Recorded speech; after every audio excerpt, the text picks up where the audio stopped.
Good morning students. बेटा आज हम मानव में जनन का नेक्स्ट लेक्चर डिस्कस करेंगे और इसमें हम डिस्कस करेंगे वृषण की आंतरिक संरचना। क्या बेटा? वृषण की आंतरिक संरचना। तो देखते हैं, देखो वृषण की आंतरिक संरचना में क्या होता है। जो वृषण होता है वो 3 परतों से घिरा हुआ होता है। किससे घिरा होता है? 3 परतों से। तो देखते हैं कौन कौन सी परत होती है। देखो बेटा, ये मैंने जो ग्रीन कलर की बताई है ये सबसे बाहरी परत होती है और इसे बोलते हैं ट्यूनिका वेजाइनलिस। क्या बोलते हैं बेटा? Tunica vaginalis. ट्यूनिका वेजाइनलिस ये सबसे बाहरी परत होती है।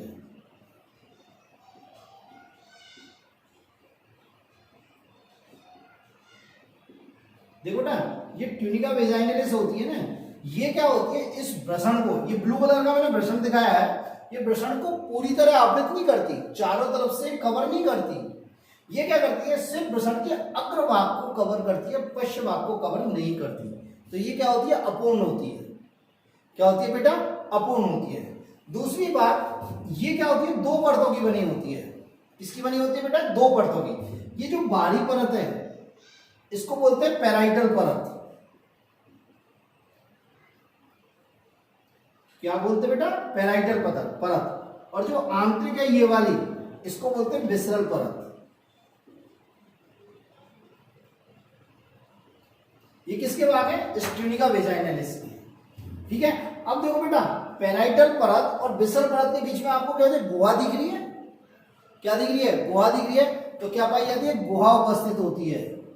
इन दोनों के मध्य क्या पाई जाती है? गुहा। और इस गुहा में क्या होता है? बहुत कम मात्रा में द्रव उपस्थित होता है। क्या होता है बेटा? द्रव उपस्थित होता है। कभी कभी क्या होता है, इस द्रव की मात्रा बढ़ जाती है। कभी कभी क्या होता है, इसमें द्रव होता है बहुत कम होता है। कभी कभी इस द्रव की मात्रा बढ़ जाती है। और जब इस द्रव की मात्रा बढ़ जाती है तो इस कंडीशन को बोलते हैं हाइड्रोसिल। क्या बोलते हैं बेटा? हाइड्रोसिल। लिख देता हूं, कभी कभी इस द्रव की मात्रा बढ़ जाती है, जनरली संक्रमण से बढ़ जाती है और इसे क्या बोलते हैं? हाइड्रोसिल। क्या बोलते हैं बेटा? हाइड्रोसिल। देखो बेटा, ये हाइड्रोसिल जनरली किसमें होता है? बच्चों में होता है। क्या होता है बेटा? बच्चों में होता है। इसमें बहुत ज्यादा पेन होता है, बहुत सीवियर पेन होता है इसमें। ठीक है। और एक सिंपल से छोटा सा ऑपरेशन करके से सही किया जा सकता है। बात समझ में आई? तो सबसे बाहरी परत कौन सी हो गई मेरी? Tunica vaginalis. क्या बेटा? ट्यूनिका वेजाइनलिस, जो कि क्या होती है? अधूरी होती है, इनकम्प्लीट होती है। ये टेस्टिस को पूरी तरह आवृत नहीं करती।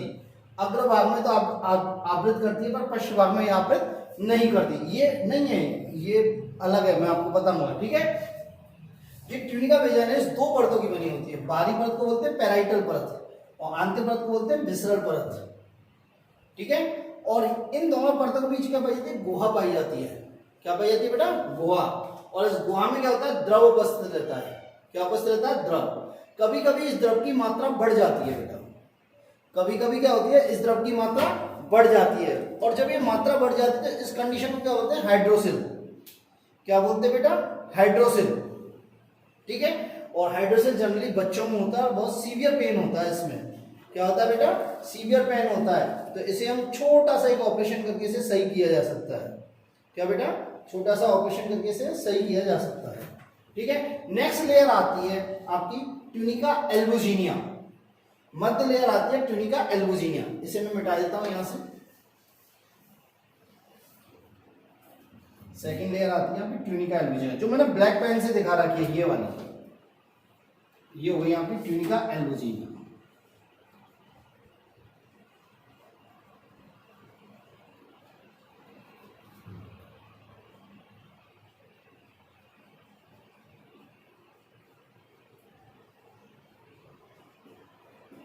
देखो बेटा, ये ट्यूनिका एल्बुजिनिया है ना, ये किसकी बनी होती है? श्वेत तंतु में संयोजी ऊतक की। किसकी बनी होती है? श्वेत तंतु में संयोजी ऊतक की, व्हाइट फाइब्रस कनेक्टिव टिश्यू की बनी होती है ये। और ये वृषण को पूर्ण रूप से आवृत करती है। पूर्ण रूप से क्या करती है? आवृत करती है। बात क्लियर है? देखो ये ट्यूनिका एल्बुजिनिया, ये ट्यूनिका एल्बुजिनिया इस वृषण की पश्च सतह पर आकर, इस वृषण की पश्च सतह पर आकर क्या होती है, मोटी हो जाती है। क्या हो जाती है बेटा, मोटी हो जाती है और एक ऊर्ध्वाधर पट्ट बनाती है, एक ऊर्ध्वाधर पट्ट बनाती है जिसे क्या कहते हैं, मीडियास्टिनम टेस्टिस या मध्य वृषण विभाजक।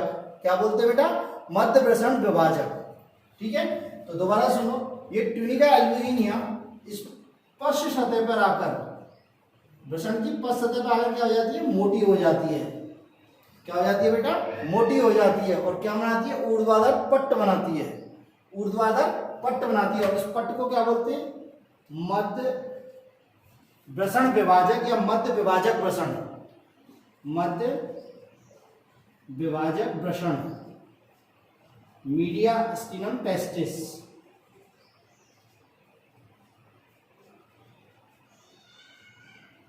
क्या बेटा, मीडियास्टिनम टेस्टिस।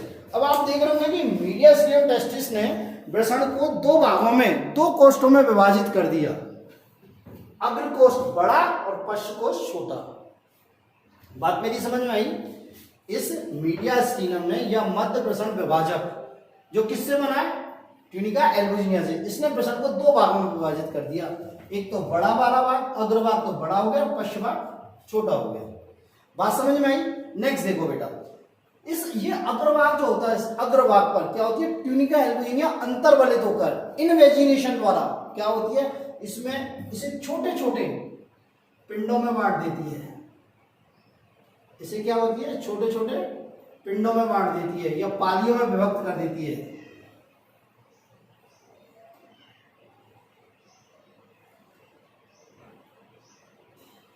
दोबारा सुनो, ये इस अग्रभाग, अग्र कोष्ठ में ये क्या होती है, ट्यूनिका एल्बुजिनिया अंतर्वलित होकर क्या करती है, इस अग्रभाग को छोटे छोटे छोटी छोटी पालियों में विभक्त कर देती है और इन पालियों को बोलते हैं वृषण पालियां या टेस्टिकुलर लोब। इन्हें क्या बोलते हैं बेटा, वृषण पालियां, वृषण पालियां या टेस्टिकुलर लोब।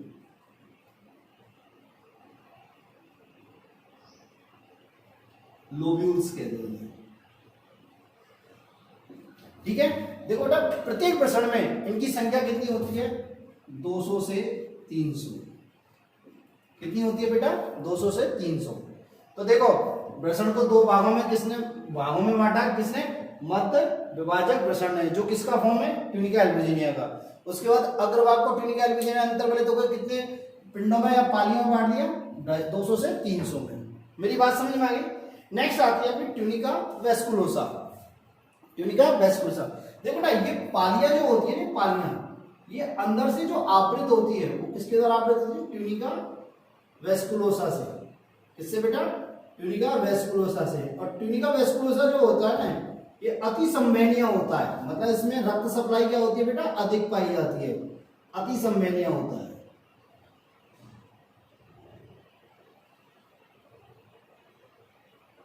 रिएक्टर का क्या है बेटा, ट्यूनिका वेस्कुलोसा, इसको बोलते हैं बेटा थर्ड लेयर है ये।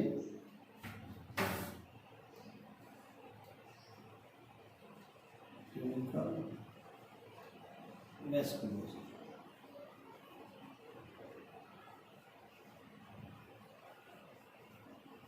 अति संवहनीय, रक्त सप्लाई अधिक पाई जाती है। रक्त सप्लाई क्या पाई जाती है, अधिक पाई जाती है। मेरी बात समझ में आ गई। ठीक है, तो एक बार दोबारा सुन लो, वृषण के चारों कितनी लेयर्स पाई जाती है, 3 लेयर्स। सबसे बाहरी layer tunica albuginea, tunica vaginalis. क्या बेटा, ट्यूनिका वेजाइनलिस, ये कहते हैं इनकम्प्लीट होती है, मतलब अग्रभाग को तो ये आवृत करती है, पश्च भाग को ये आवृत नहीं करती। ये 2 परतों की बनी होती है, बाहरी परत को बोलते हैं पेराइटल, आंतरिक परत को बोलते हैं विसरल। ठीक है, इसके बाद आती है मध्य लेयर, इसको बोलते हैं ट्यूनिका एल्बुजिनिया।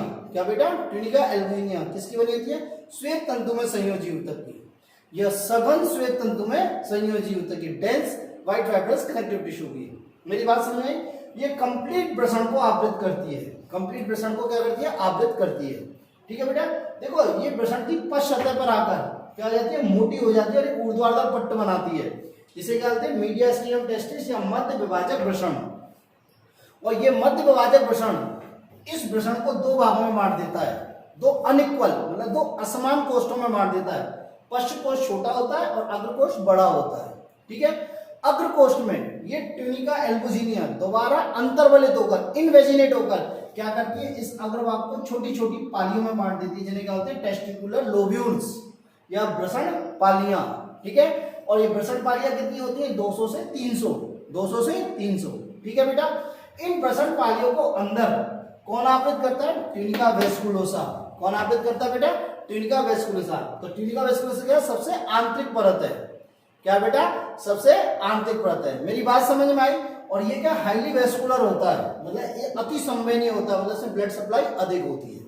मेरी बात समझ में आई। नेक्स्ट आता है हमारी वृषण पालियां। क्या आती है बेटा, वृषण पालियां। देखो बेटा, इन प्रत्येक वृषण पाली में 2 से 3 अति कुंडलित नलिकाएं पाई जाती हैं, जिन्हें क्या बोलते हैं शुक्र जनन नलिका, सेमनीफेरस ट्यूब्यूल्स। बात समझ में आई। तो देखते हैं, मैं बना रहा हूं यहां पे, ये अति कुंडलित नलिका है।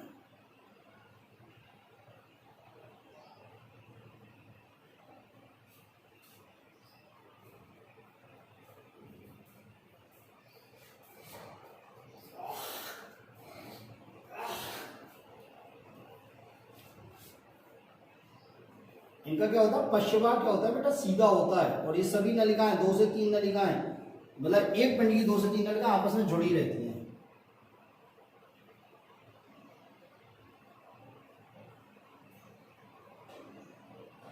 मेरी बात समझ में आई। तो ये क्या हो गई आपकी शुक्र जनन नलिकाएं।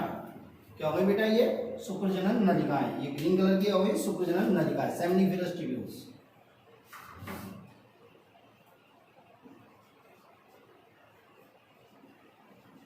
प्रत्येक पिंड में क्या पाई जाती है, कितनी, प्रत्येक पाली में या टेस्टिकुलर लोबल्स में कितनी पाई जाती है, 2 से 3। कितनी पाई जाती है बेटा, 2 से 3। ठीक है, तो इस प्रकार इन शुक्र नलिकाओं की संख्या कितनी हो गई, 750 से 1000। भाई पिंड लोब्स कितने हैं, ये लोब्यूल्स कितने हैं 200 to 300। और प्रत्येक में कितनी है 1 to 3 या 2 to 3। तो कितने हो गए, ये हो गए करीब 750 to 1000। 700 से 750 शुक्र जनन नलिका पाई जाती है प्रत्येक वृषण में। बात समझ में आ गई। और क्या कह सकते हैं, प्रत्येक पाली में 1 से 3, प्रत्येक पाली में। बात समझ में आई। तो शुक्र जनन नलिका क्या होती है, अति कुंडलित होती है। क्या होती है बेटा, अति कुंडलित होती है।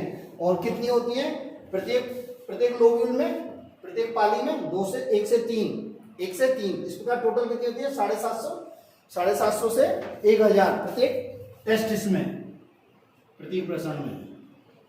मेरी बात समझ, ये क्वेश्चन पूछा जा सकता है। अब देखो बेटा, ये जो शुक्र जनन नलिकाएं, इनका काम क्या होता है, इनका मेन काम क्या होता है, शुक्राणु का निर्माण करना। इनका मेन काम क्या होता है, शुक्राणु का निर्माण करना। इनके बारे में अभी अपन डिटेल में पढ़ेंगे। ठीक है, दूसरी रो, इन शुक्र जनन नलिकाओं के बीच में, इनको इंग्लिश में बोलते हैं सेमनीफेरस ट्यूब्यूल्स।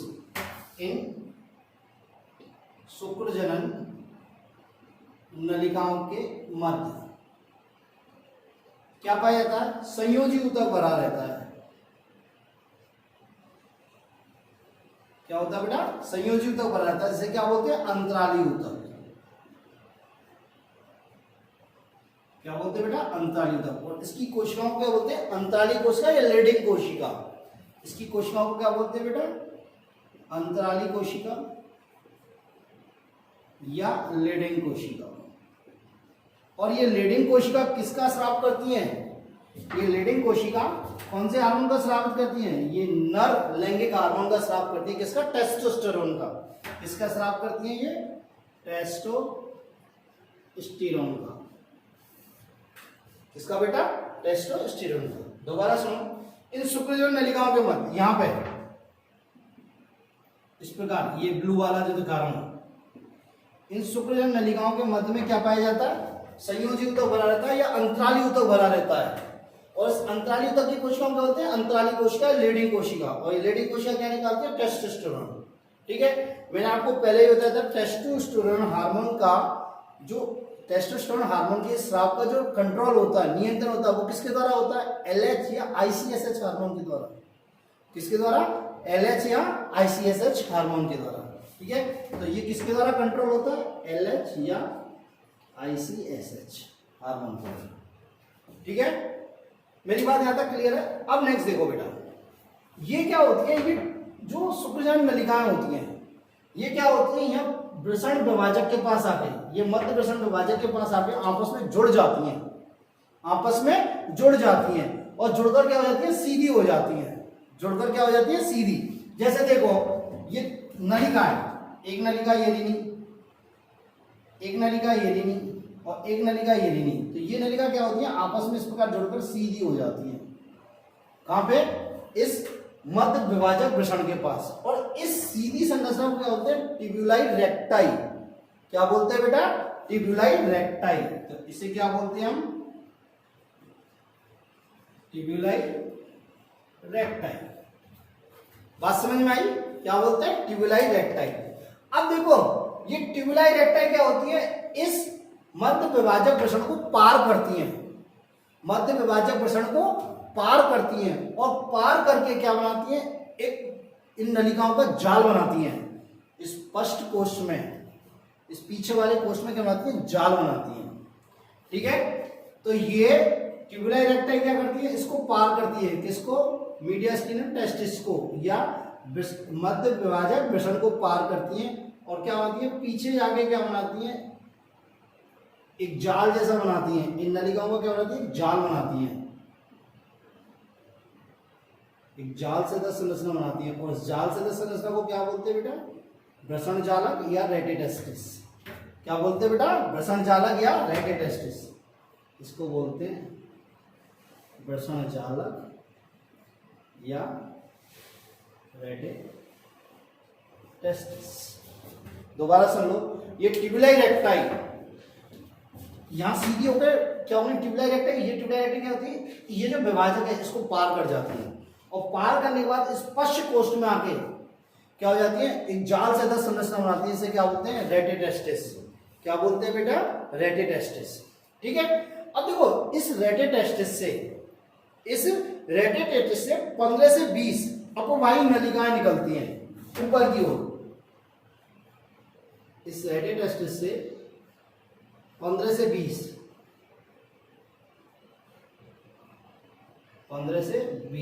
अपवाही नलिकाएं,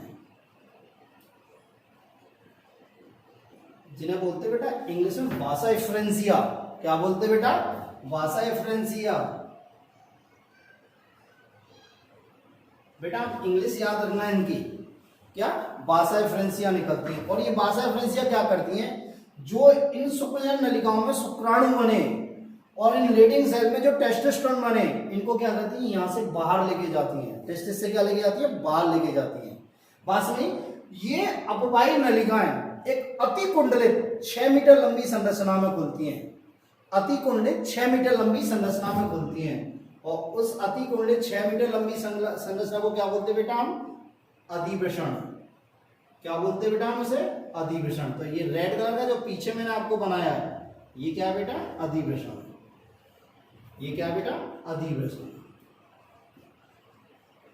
इसको और क्या बोलते हैं? एपिडिडाइमस। एपिडिडाइमस।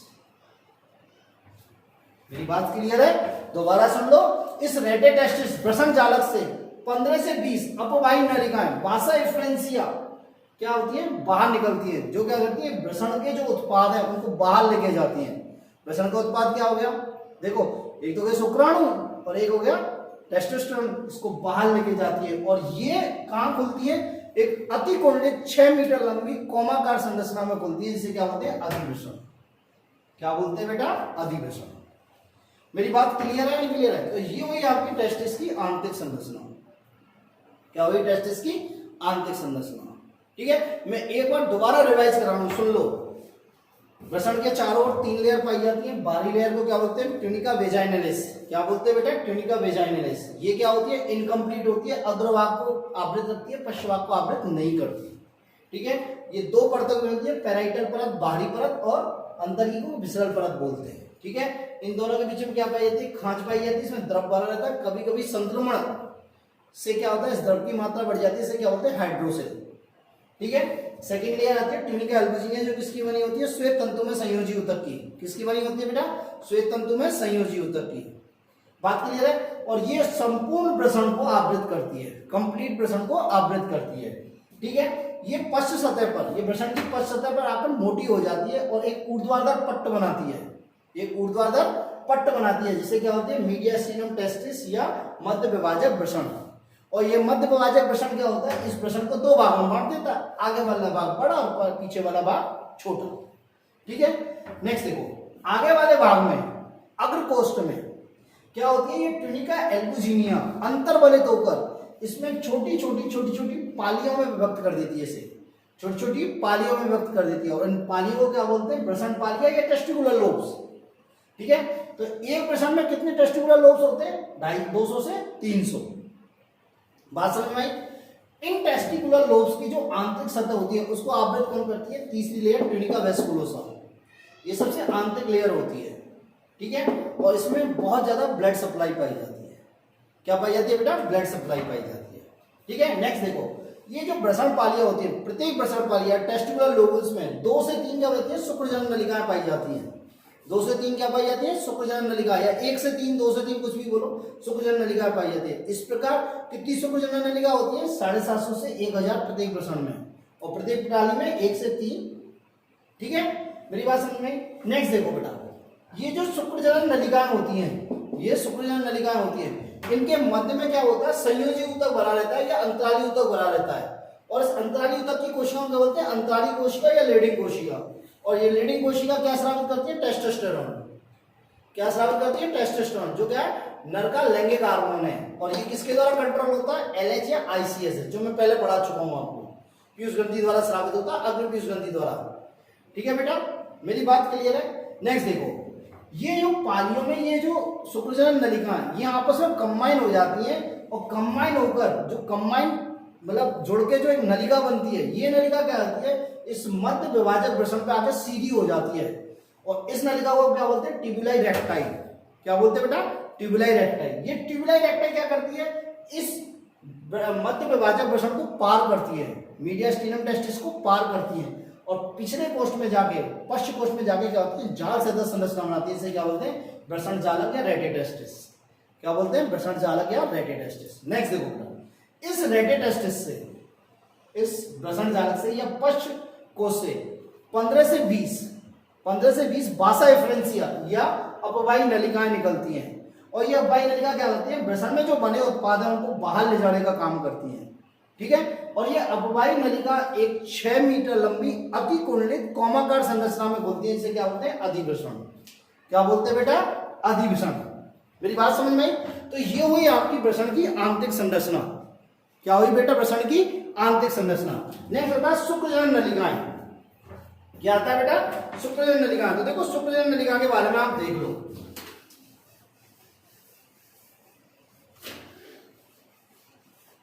ये इंपॉर्टेंट है बेटा, शुक्रजनन नलिकाएं। अक्सर क्वेश्चन पूछा जाता है शुक्रजनन नलिकाओं के बारे में, ठीक है। तो देखो,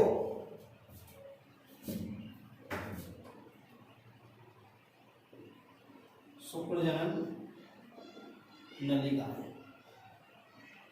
इन्हें क्या बोलते हैं, सेमिनिफेरस ट्यूब्यूल्स। क्या बेटा, सेमिनिफेरस ट्यूब्यूल्स, ठीक है। मैं इसका डायग्राम बनाता हूं पहले, उसके बाद आपको बताता हूं।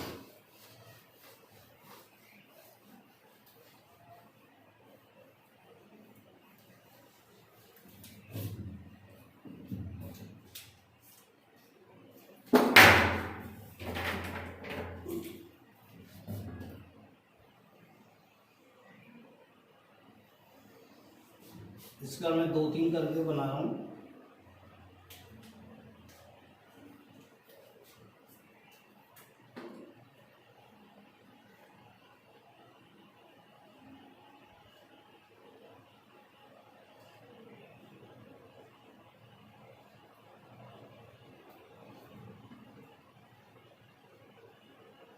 ठीक है बेटा, मैं एक ही बना रहा हूं, ये सेम स्ट्रक्चर सेम है, मतलब इसकी जो स्ट्रक्चर है वो इसी की भी है, ठीक है बेटा। तो देखो बेटा, ये जो शुक्रजनन नलिका, मैंने 3 शुक्रजनन नलिका बनाई है। ये शुक्रजनन नलिका जो होती है, इनकी जो सबसे बाहरी परत होती है उसको क्या बोलते हैं? जो सबसे बाहरी परत होती है उसे बोलते हैं लेमिना प्रोप्रिया। क्या बोलते हैं बेटा? लेमिना प्रोप्रिया या ट्यूनिका प्रोप्रिया। ठीक है, तो ये सबसे बाहरी जो परत होती है इसको बोलते हैं ट्यूनिका प्रोप्रिया। क्या बोलते हैं बच्चों? Tunica propria. मेरी बात क्लियर है ना? ठीक है,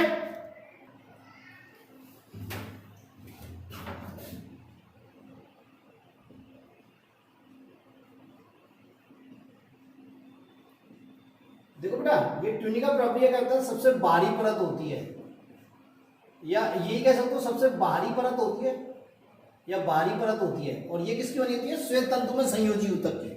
किसकी बनी होती है बेटा? श्वेत तंतु में संयोजी ऊतक की। श्वेत तंतु में संयोजी ऊतक की बनी होती है। मेरी बात समझे?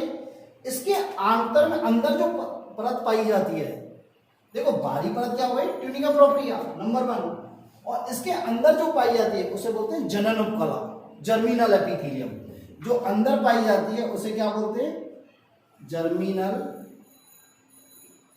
एपिथेलियम, जनन उपकला।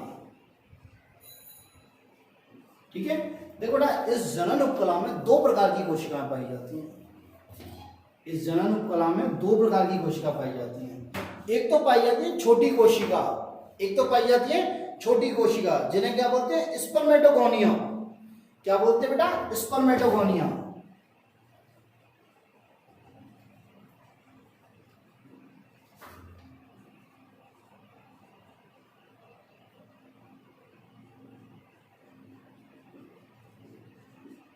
छोटी कोशिका होती है, इन्हें क्या बोलते हैं? स्पर्मेटोगोनिया।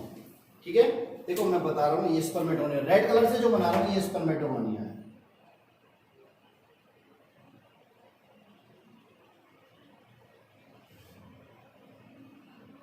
ये स्पर्मेटोगोनिया है। ठीक है बेटा, ये क्या होती है? संख्या में अधिक होती है और छोटी होती है। संख्या में अधिक, आकार में छोटी।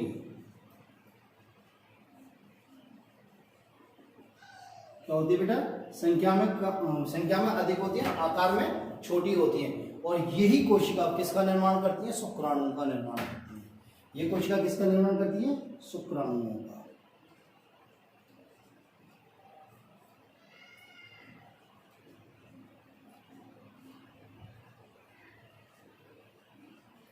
मेरी बात समझ में आई? पहली कोशिका क्या होती है? छोटी होती है और संख्या में अधिक होती है, जिन्हें क्या बोलते हैं? स्पर्मेटोगोनिया। क्या होती है? स्पर्मेटोगोनिया। और ये किसका निर्माण करती है? शुक्राणुओं का निर्माण करती है। किसका निर्माण करती है? शुक्राणु का निर्माण। अब देखो बेटा, शुक्राणुओं का निर्माण के लिए इनमें क्या होता है? अर्धसूत्री विभाजन होता है। पहले तो समसूत्री होता है, फिर अर्धसूत्री विभाजन होता है। क्या होता है? पहले समसूत्री विभाजन होता है, फिर अर्धसूत्री विभाजन होता है। और इनका कंट्रोल, ये सेल्स जो कंट्रोल होती है, इनका नियंत्रण होता है, वो किसके द्वारा होता है? FSH हार्मोन द्वारा। ठीक है, तो इनमें क्या होता है? एक तो नियंत्रण किसके द्वारा होता है इनका? FSH hormone, follicular stimulating hormone.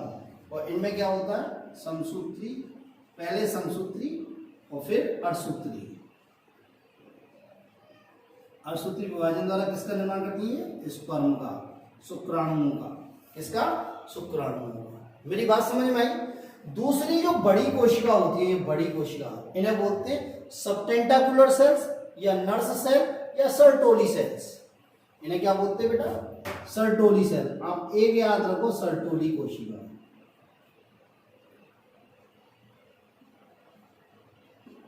Sertoli कोशिका, इन्हें नर्स सेल भी कहते हैं बेटा।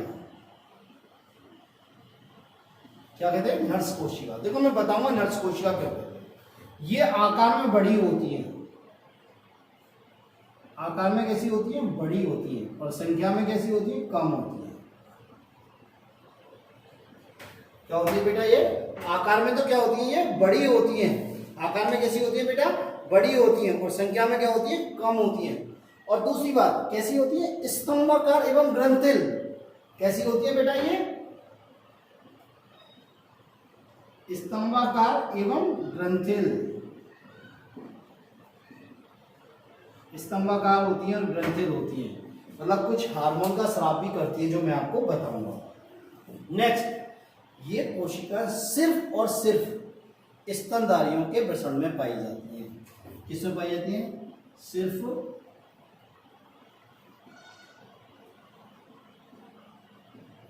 स्तनधारियों के वृषण में पाई जाती है।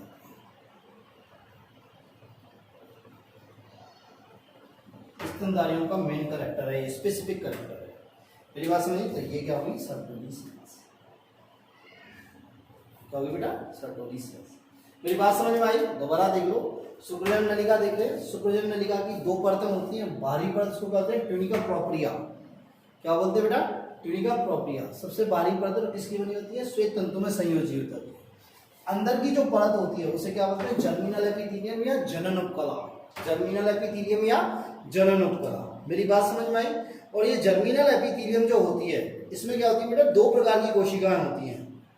जनन उपकला में क्या होती है? दो प्रकार की कोशिकाएं होती है। एक होती है छोटी और संख्या में अधिक। कौन सी होती है? स्पर्मेटोगोनिया।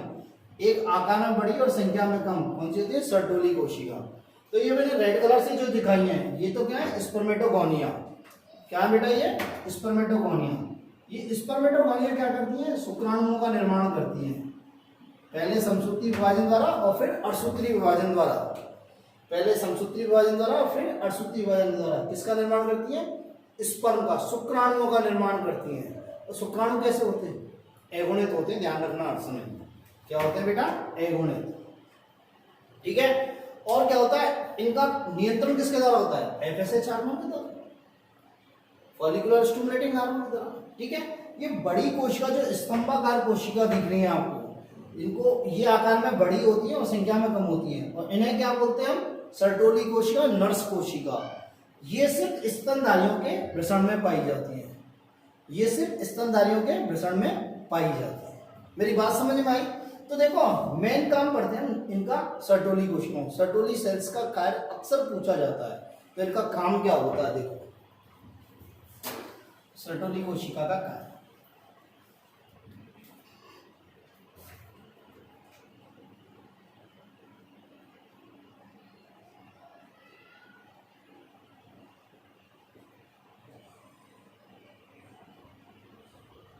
हाँ बेटा देखो एक चीज और देख लो। एक शुक्रजनन नलिका ये ली, एक शुक्रजनन नलिका ली और एक शुक्रजनन नलिका ये ली। इन शुक्रजनन नलिकाओं के बीच में क्या बना रहता है? अंतराली ऊतक। क्या रहता है? अंतराली ऊतक। और इस अंतराली ऊतक की कोशिकाओं क्या बोलते हैं? Leydig cells. क्या बोलते हैं? लेडिंग कोशिका। जो क्या स्रावित करती है बेटा? टेस्टोस्टेरोन। क्या स्रावित करती है बेटा? ये टेस्टोस्टेरोन। तो सर्टोली कोशिकाओं का कार्य क्या है? नंबर 1 देखो बेटा, इससे किसका निर्माण हो रहा है? शुक्राणुओं का। क्या? शुक्राणुओं का। ठीक है। दूसरी बात, नर्स का मतलब क्या होता है? नर्स, नर्स मीन्स जो हॉस्पिटल में जाते हैं, नर्स कंपाउंडर। नर्स का काम क्या होता है? जैसे मान लो कोई आदमी बीमार है तो नर्स उसकी टेक केयर, मतलब उसका केयर टेकर है। उसको दवाई भी देगी, उसकी पट्टी भी करेगी, उसकी मल्लम सब कुछ करेगी, वो नर्स का काम है। तो ये क्या है? जो ये स्पर्म बन रहे हैं, ये शुक्राणु बन रहे हैं, इनकी सुरक्षा कर रही है। इनको क्या? इनको पोषण प्रदान कर रही है। क्या कर रही है? पोषण प्रदान है। इनके निर्माण में सहायता कर रही है। ठीक है। तो पहला क्या करती है? ये मतलब डेवलप होते हुए, विकसित होते हुए शुक्राणु को पोषण प्रदान करती है। क्या करती है बेटा? विकसित होते हुए शुक्राणुओं को पोषण प्रदान करती है सर्टोली कोशिका। नंबर 1।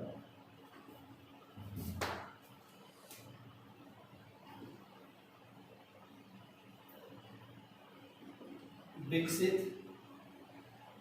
होते हुए शुक्राणु को पोषण प्रदान करते हैं।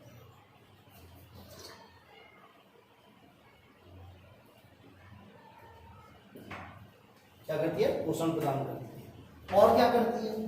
विकसित होते हुए जो शुक्राणु है, जो विकसित होते हुए शुक्राणु, मतलब जिस कोशिका से शुक्राणु विकसित हो रहे हैं उनको क्या बोलते हैं? स्पर्मेटोजोआ। क्या बोलते हैं बेटा? स्पर्मेटोजोआ। मेरी बात समझ आई? ये विकसित होते हुए शुक्राणु ने इन कोशिका जिनसे शुक्राणु निर्मित हो रहे हैं उन्हें बोलते हैं स्पर्मेटोजोआ। ठीक है।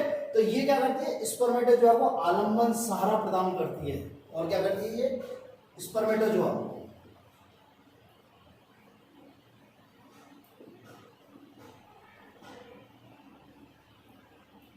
आलम्बन, सहारा और सुरक्षा प्रदान करती है। भोजन भी प्रदान करती है, आलम्बन भी प्रदान करती है, सहारा भी प्रदान करती है और सुरक्षा भी प्रदान करती है। नेक्स्ट देखो और क्या करती है बेटा, ये यदि कोई स्पर्म मृत हो गया या वो क्षतिग्रस्त हो गया तो उसको हटाने का कार्य करती है। मृत एवं क्षतिग्रस्त शुक्राणुओं को हटाने का काम करती है। मृत एवं क्षतिग्रस्त शुक्राणुओं को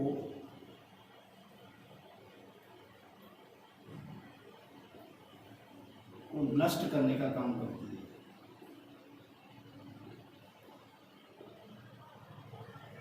भक्षण कर जाती है उनका।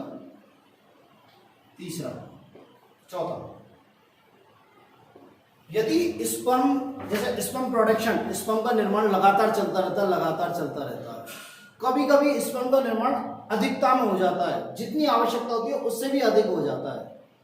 तो अब उससे अधिक हो गया तो प्रॉब्लम होगी, तो क्या करती है, इनिविंग प्रोटीन निकालती है। क्या निकालती है बेटा, इनिविंग प्रोटीन। और इनिविंग प्रोटीन क्या करता है, जो शुक्राणु का अधिक उत्पादन हो रहा है उसको कम कर देता है। कैसे कम कर देता है, ये क्या करता है, एफएसएच हार्मोन के स्राव को संदमित कर देता है। एफएसएच हार्मोन का स्राव संदमित हो गया तो क्या, शुक्राणु का निर्माण भी संदमित हो जाएगा।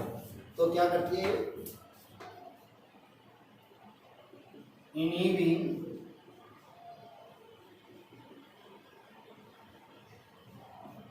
प्रोटीन स्रावित करती है। और ये इनिविंग प्रोटीन क्या करता है, एफएसएच को संदमित करता है। एफएसएच को संदमित करता है जिससे शुक्राणु का के अति उत्पादन को रेगुलेट करता है, या जिससे शुक्राणु निर्माण की क्रिया नियंत्रित होती है।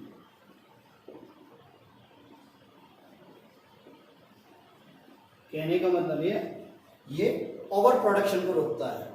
क्या, ओवर प्रोडक्शन को रोकता है। इसको बेटा ओवर प्रोडक्शन।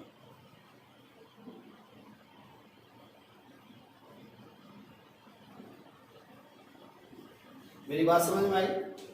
ये क्या करते हैं, इनिविंग हार्मोन निकालती है।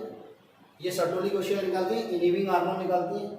ये इनिविंग हार्मोन या इनिविंग प्रोटीन क्या करती है, एफएसएच को संदमित कर देती है। और जब एफएसएच संदमित हो गया तो शुक्राणु निर्माण की क्रिया का नियंत्रण होता है। मतलब यदि ओवर प्रोडक्शन हो रहा है तो प्रोडक्शन क्या हो जाएगा, रुक जाएगा। ओवर प्रोडक्शन हो रहा है तो प्रोडक्शन रुक जाएगा। नेक्स्ट देखते हैं बेटा, चौथे के बाद पांचवा।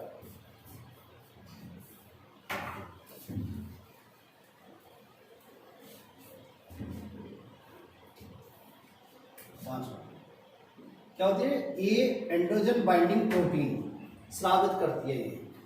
ये क्या है बेटा,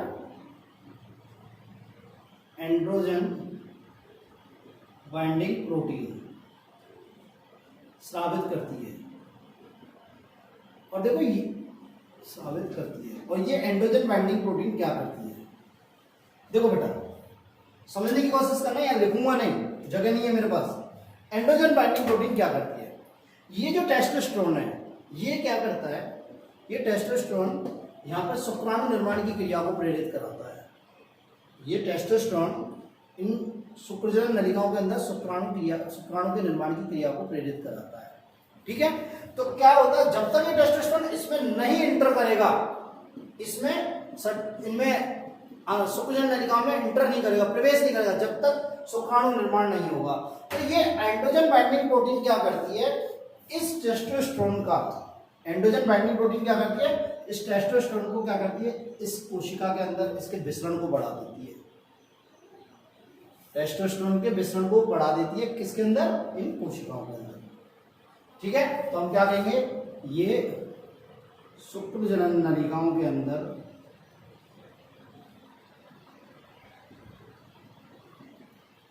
में टेस्टोस्टेरोन की कंसंट्रेशन को बढ़ाती है,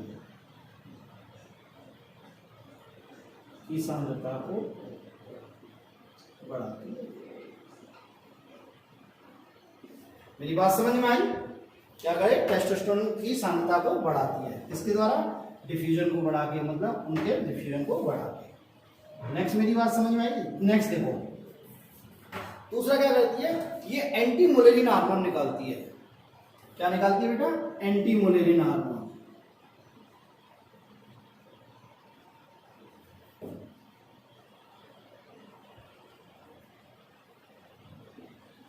एंटी मुलेरियन हार्मोन, ये एंटी मुलेरियन हार्मोन क्या करता है? देखो बेटा, मुलेरियन हार्मोन जो होता है ना, ये नर और मादा दोनों में निकलता है।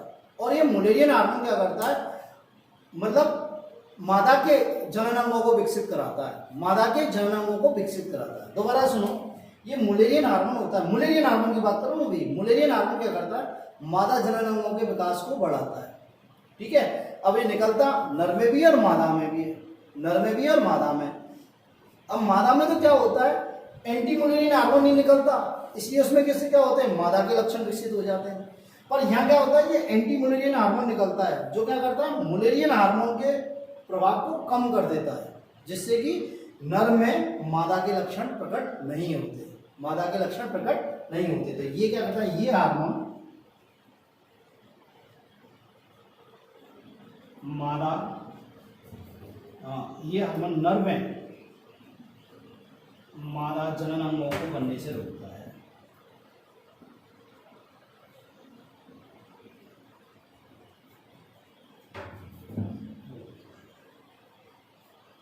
जैसे निषेचन नलिका, क्या बेटा, निषेचन नलिका। तो ये हुए आपकी सर्टोली कोशिकाओं के कार्य। क्या हुए बेटा, ये सर्टोली कोशिकाओं के कार्य। मेरी बात समझ में आ गई? ठीक है, एक काम और करती है ये क्या करती है, ब्लड टेस्टिस बैरियर। मैं आपको बताऊंगा इसका मतलब क्या होता है, हिंदी मत पूछना मुझसे, हिंदी क्या होती है इसकी। ब्लड टेस्टिस बैरियर, इसको बोल सकते हैं रक्त वृषण रोधक, रक्त वृषण रोधक का आधार है, का आधार है। देखो बेटा, ये क्या होता है, ये मैं आपको यहां पे बता चुका था। अब होता क्या बेटा, देखो इस वृषण में कुछ कोशिकाएं ऐसी होती हैं जो किसकी, इम्यून सिस्टम की कोशिकाएं होती हैं। किसकी कोशिका होती है, इम्यून सिस्टम की। ये क्या होती है, प्रतिरक्षा की कोशिकाएं होती हैं।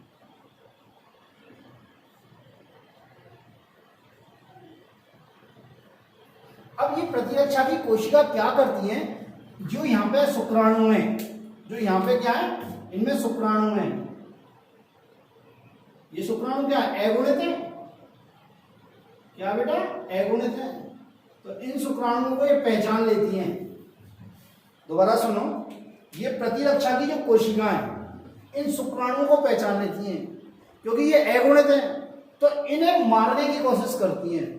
ये प्रतिरक्षी कोशिकाएं इन शुक्राणुओं को मारने की कोशिश करती हैं। मेरी बात समझ में आई? क्योंकि ये अगुणित है तो ये कोई प्रतिरक्षा की कोशिकाएं समझती हैं कि ये गलत चीज है हमारी बॉडी के अंदर, इसको रिकॉग्नाइज नहीं कर पाती, इसको पहचान नहीं पाती, तो इसको मारने के लिए आती हैं।